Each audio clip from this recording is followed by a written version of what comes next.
नाजरीन, financial action task force FATF का 3 रोज़ा वर्चुअल इजलास आज से शुरू हो रहा है, जिसमें पाकिस्तान के इक़दाम का जायज़ा लिया जाएगा और फिर पाकिस्तान को ब्लैक लिस्ट में शामिल करने या ग्रे लिस्ट में बरकरार रखने या फिर ग्रे लिस्ट से निकालने समेत तमाम ऑप्शन जो हैं ज़ेर गौर आएंगे।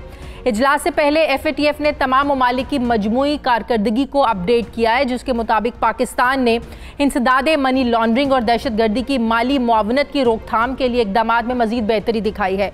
पाकिस्तान के मुतालिक फैसला 27 निकाती एक्शन प्लान की बुनियाद पर किया जाएगा। हम आपको ये बताएं कि FATF के गुज़श्ता साल अक्टूबर में होने वाले इजलास में पाकिस्तान को ग्रे लिस्ट में रखने का फैसला किया गया था। FATF के गुज़श्ता इजलास के एलामिये के मुताबिक भी पाकिस्तान ने तमाम एक्शन पॉइंट्स पर पेशरफ दिखाई थी और 27 में से 21 नुकात पर अमल दरामद किया था। FATF ने पाकिस्तान को फरवरी 2021 तक ग्रे लिस्ट में रखने का फैसला किया था और बाकी 6 नुकात पर अमल दरामद करने की हिदायत की गई थी। मनी लॉन्ड्रिंग और टेरर फाइनेंसिंग की रोकथाम के लिए 2020 के दौरान पाकिस्तान की जानिब से भरपूर काम किया गया। मिसाल के तौर पर इंसदाद मनी लॉन्ड्रिंग तरमीमी बिल, इंसदाद दहशत गर्दी तरमीमी एक्ट और इस्लामाबाद कैपिटल वक्फ प्रॉपर्टीज़ बिल जैसी अहम कानून साजी गुज़श्ता साल पार्लियामेंट के मुश्तरका इजलास के दौरान की गई।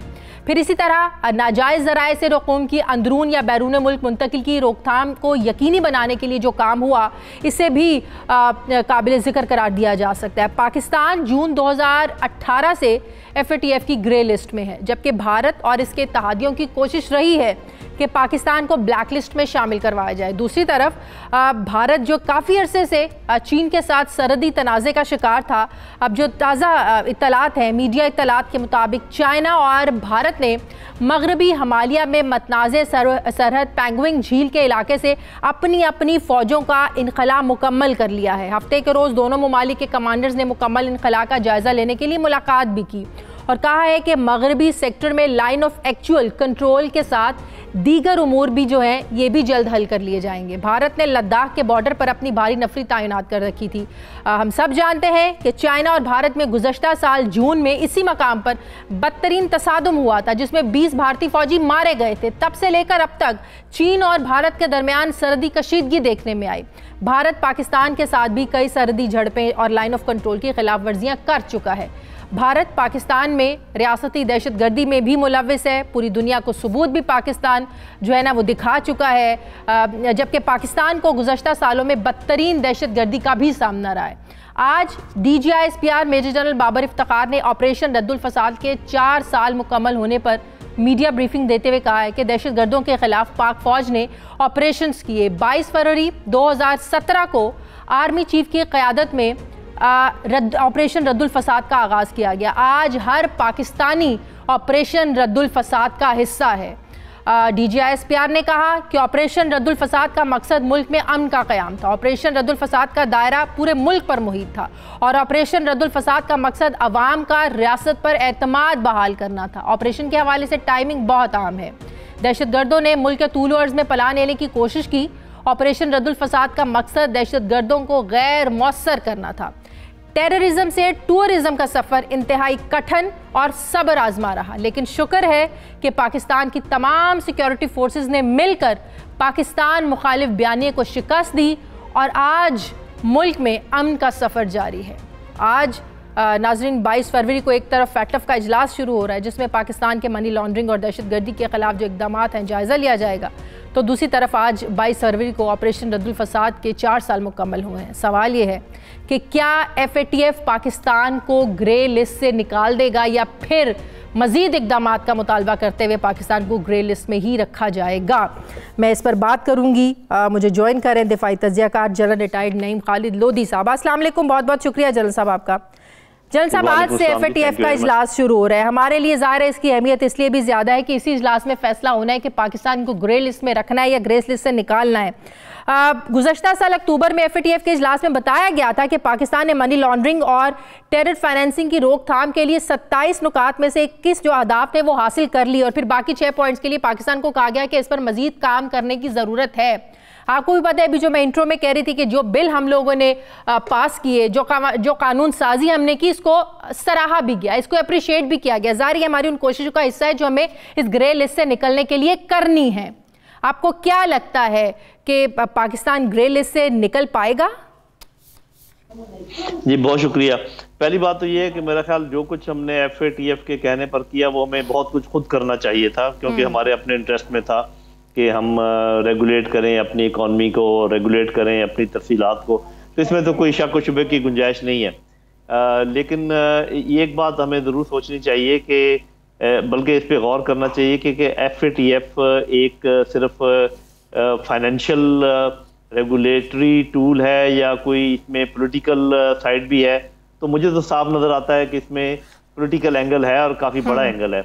आप देखिए कि जहाँ से ये रकूम आती हैं या जहाँ हमारे पास से जो रकूम बाहर जाती है, लॉन्डर होती हैं, वो कहाँ जाके पार्क होती हैं, और जहाँ से आ रही हैं वो कौन से मुल्क हैं, उनको क्यों नहीं पूछा जाता? बिल्कुल उनसे कि ये पे आप क्यों ये अलाउ कर रहे हैं सब कुछ। उसके अलावा अब तो हिंदुस्तानी बैंक पकड़े गए। आपको पता है कि न्यूयॉर्क में सारा उनका मामला हुआ और किस तरीके से, और वहाँ की तो दहशतगर्दी है कैसे सामने आ गई जब EU डिसइंफॉर्मेशन लैब का।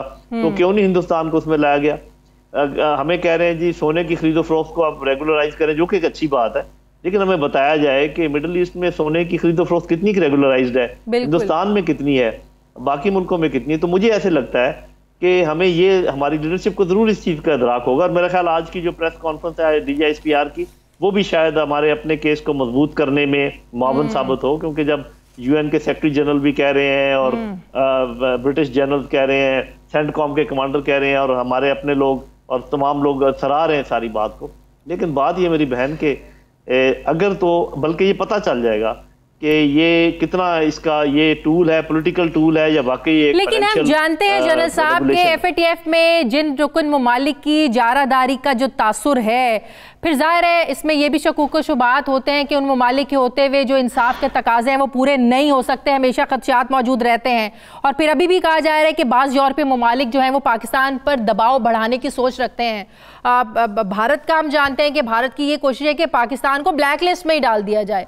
ऐसी सूरत हाल में पाकिस्तान को कैसे अपना दिफा करना है, कैसे काउंटर करना है, जब 4 ममालिक एक साइड पर खड़े होंगे और वो स्ट्रॉन्ग ममालिक हैं। आपको भी पता है वो कौन से ममालिक हैं जो पाकिस्तान को चाह रहे हैं कि पाकिस्तान को ब्लैक लिस्ट में डाला जाए, और उनके पीछे कौन सा मुल्क खड़ा है।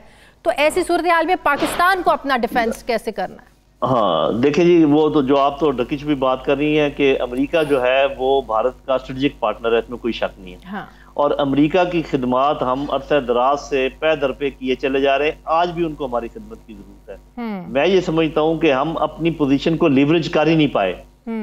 जितना हमने मदद की है अमेरिकन की, ये बातचीत जो हुई है अफगान तालिबान के साथ, जो अफगान तालिबान और फिर गवर्नमेंट की बातचीत करवाई है, और हमने जो भी काम किए हैं, तो क्या हम उनको ये भी नहीं कह सकते कि हमें कम से कम इस अजाब से निकालिए? मेरा अपना ख्याल ये कि उन्होंने आपको बांधा हुआ है और इसी टूल को वो इस्तेमाल करेंगे अफगानिस्तान में आपसे और खिदमत लेने के लिए। तो बजाय इसके कि हम ये बिला मुआवजा मुफ्त खिदमत करते चले जाएं, हमें 2 चीज़ें उनसे बिल्कुल दो टोक कहनी चाहिए। नंबर 1, अपने साथी भारत को बताइए कि कश्मीर में जुल्म सितम बंद करे, मसला हल होता रहेगा, वो बात की बात है। दूसरा ये कि FATF से हमें निकालें और हमारी मदद करें। हमने अपनी तरफ से बहुत कोशिश कर जो हमने अफगानिस्तान में अमेरिका के साथ ताउन किया, वो तो अमेरिका भी खुद उसको बड़ा ऑब्लाइज करता है, पाकिस्तान का शुक्रगुजार है। क्या अभी भी हमें बताने की ज़रूरत है कि हमने आपके लिए अफगानिस्तान में ये कुछ किया, हमने आपका साथ दिया, तालिबान को हम जो है ना वो मुज़ाकरात की मेज़ पर लेके आए? क्या अमेरिका को खुद अदराक नहीं है? क्या अभी भी हमें कहने की ज़रूरत है कि हमने बहुत कुछ किया, आइए FATF में से ग्रे लिस्ट से निकालने के लिए हमारी मदद कीजिए? देखिए जी, खुद ब खुद तो इदराक किसी को हो या ना हो, वो जब तक आप कोई पेशरफ्त नहीं करेंगे, आप अपने आप को शो नहीं करेंगे, आप कोई अपनी कुछ स्टैंड नहीं लेंगे कि जी हम अभी मजीद आपकी मदद नहीं कर पाएंगे क्योंकि हम अपने मसाइल में घिरे हुए हैं, हमारे ये मसले हैं, तो ये तो बात करने के अंदाज और आपकी जो डिप्लोमेसी है और आपका जो बार्गेनिंग पावर है उस पर डिपेंड करता है। लेकिन हमने अपने आप को इसकी तरीके से फंसा लिया है कर्जों के अंदर और ये IMF में और ये FATF के मामलात में कि हमारे मुंह से शायद कोई बात निकलती नहीं, जिसको कहते हैं ना गगी बंदगी है, तो उस किस्म का कोई हमारा काम है। हमें चाहिए हम बोलें, अपना गला साफ करें, एक खंगूरा मारें और बताएं कि ठीक है हम छोटा मुल्क है, हम गरीब मुल्क है, लेकिन हमने आपकी ये मदद की है, आपने हमारी क्या मदद की है। और ये कोई मदद नहीं है कि हम आपके अफसरों को दोबारा ट्रेनिंग देना शुरू कर देंगे, हम आपको $1 मिलियन और दे देंगे। ऐसी बातों पे हमें समझना चाहिए कि ये मूंगफली वाले दाने, जिसको पीनट्स कहते हैं, इस पे ना हम गिरे।